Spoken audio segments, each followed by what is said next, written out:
Hey y'all, it's me Tara. Today we'll be reading Jennifer Chan is Not Alone. I know I haven't been reading for a while, but I decided to pick this up.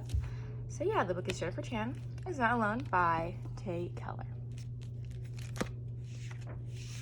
So we'll just be reading chapter 1 today, and I'll post more chapters later. The end of everything starts with the buzz. You know, the one. The insecty buzz that makes your heart beat faster, that tells you somebody wants your attention. So maybe, I should say, the end of everything starts with a text. But we'll get into that in a minute, because right now I'm sitting between Tess and Reagan in our school's chapel, my thighs sweat slipping against the wooden seat, shirt sticking to my back. The overhead fans are spinning, but they are not nearly enough for a small town Florida heat, even in October. Reagan fans herself with a concert program and mimes falling asleep. She even lets out a quiet fake snore. Tess muffles her laugh, and I make wide eyes at them. Eyes that say, pay attention or we'll get in trouble. But also, you're so right, I'm bored out of my mind. I can say a lot without saying a word, which comes in handy during these evening orchestra concerts. And let's be honest, Reagan can be a bit dramatic, but she's not entirely wrong. We come to these concerts because Tess's sister is in the orchestra, and we can't make Tess attend alone. But the problem with the Gibson's Academy Middle School Orchestra is that instead of learning new instruments, they play the same Christmas carols all year, every year. By the millionth rendition of Silent Night, it is kind of a lot. Secretly, though, I think there's something comforting about the strings and familiarity. And today, especially, I welcome the sameness. Today, I'm locked in a battle with my brain, thinking about the incident from Friday, also really not thinking about it. My mind keeps drifting, floating to that feeling of my whole self coming apart. And then I have to drag my thoughts right back to this very normal, very boring evening. See? Silent Night. Just like it always is. And that's when Reagan's phone buzzes, the text that ends everything. But I don't know yet that it's an end everything text. The orchestra begins. Hark, the herald's angel sings, and I watch Reagan pull her phone out of her pocket. For a split second, she frowns at the name on the screen. When she rearranges her face, like she realized her reaction was wrong, she smiles and raises her eyebrows until they disappear beneath her dark brown bangs. Her blue eyes spark. These are the kind of eyes that say, I have a secret. It's Pete, she mouths. With a rush of relief, I send a thank you up to the universe. This is the perfect distraction. Unlike the incident, Reagan's drama with Pete is predictable and constant. It's as familiar as a Christmas carol. Seriously, Tess whispers too loudly. From the pew in front of us, a random dad shushes her, and Reagan rolls her eyes before dropping her gaze to Pete's text. As she reads, her shoulders stiffen. She doesn't say anything. She doesn't move, but her eyes flick back and forth over the screen, like she's reading the text again and again. I try to look over her shoulder, but she tilts the screen away from me. Too late. I realize my mistake. That tiny movement, that flick of hidden screen, signals to Tess that this might be a particularly interesting flavor of gossip, and now she'll never let it go. What's it say? She asks. Like, you have to tell us? Something to know about Tess. Every sentence that leaves her mouth is a question. Even when she's making a statement, she ends it with a question mark. She leans over to me to get closer to Reagan, and I try to nudge her away. Tess is all long legs, long arms, tall and thin and sharp. Right now her elbows digging into my stomach and her red-orange curls stick to my lip gloss. Tess, I say, stop. I'm distracted, so it takes me a moment to notice Reagan's reaction. She sucks on her lips, and her skin goes pale, that the freckles sprinkle across her cheeks look like bright, bold specks of paint.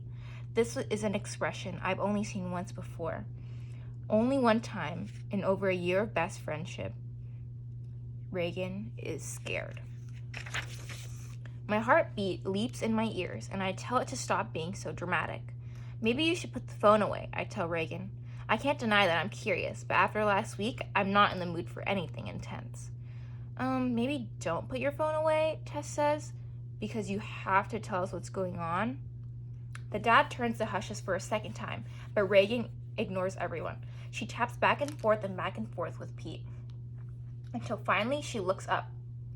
There are police cars outside Jennifer's house, she whispers. Definitely not normal. No, I say.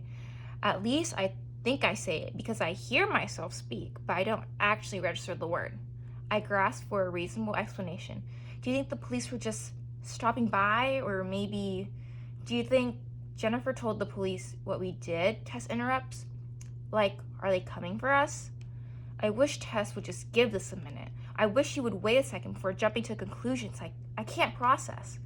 My right leg starts shaking, and my heart beats so loud I can't even... But no. This can't make sense. We can't go to jail for the incident.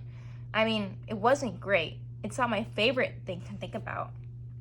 But it wasn't that bad. It wasn't illegal. Don't be stupid, Reagan says, and I can't help but flinch at the way she says the word. Her consonants hard and harsh. Stupid. The police aren't there for us. So what's... Tess starts, but Reagan's phone buzzes again. She stares at the screen and she whispers to us. Pete's not supposed to know this, but he heard it from his dad. Pete's dad is the county sheriff, so Pete always finds out more than he should know. Reagan swallows. Jennifer's missing. I let the words settle over me, thick and icy. The heat and humidity can't touch me anymore. She's missing, I repeat. I try to make sense of this, but it's so weird. Nothing ever happens in this town. Nothing ever happens in Nowhereville. Reagan looks at me, and beneath the stone in her expression, there's a desperation only I can see in her eyes. Her eyes say, I need you. Jennifer left that note that said she's, running away. She ran away. I'm only capable of repeating Reagan's words, apparently. Leaning over, Tess asks, did she say why? Reagan blinks, like she forgot Tess was there. But I have to admit, I'm glad Tess asked that question.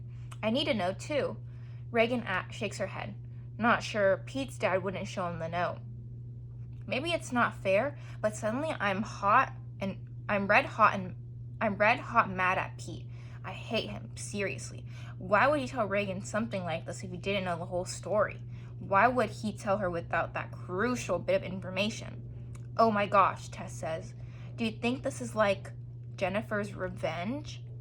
The thought makes me woozy. Do you think Jennifer's trying to get back at us? Tess pushes. Trying to get us in trouble? Her question bulldozes any last shred of calm, any scrap of normalcy. I feel like my intestines are disintegrating. The energy in the chapel shifts, and I notice the whispers. It's almost like Jennifer's news is a physical thing. I can see it moving through the chapel. We find out first. Then Kyle, Pete's best friend, checks his phone and whispers to one of his friends. Kyle texts someone, and then his girlfriend of 2 days gets a ping and a gasp that all the sports girls are whispering. I watch as the news ripples through the students. Not all of us are here this evening, but enough. Before the end of the night, nearly everyone will know. The news moves in waves of popularity through the pews, which some kids, turning back to Reagan and me, almost like they want to know how to act. Under their gaze, I feel itchy, shaky, like I have no control of my body. Too quickly, the news reaches the parents, and they murmur among themselves. News spreads fast to Nowhereville. That is something to know. I hear her name, whispered softly at first, then loudly. Jennifer. She's impossible to escape. She's everywhere. She's not here. A parent runs up and says something to the conductor, who cuts the music. Phones ring, people talk. The whole world is too loud. And I hear it over and over. Jennifer Chan ran away. Jennifer Chan is missing. The end of everything starts quietly, with a buzz you can barely hear, but it doesn't end that way. Not even close.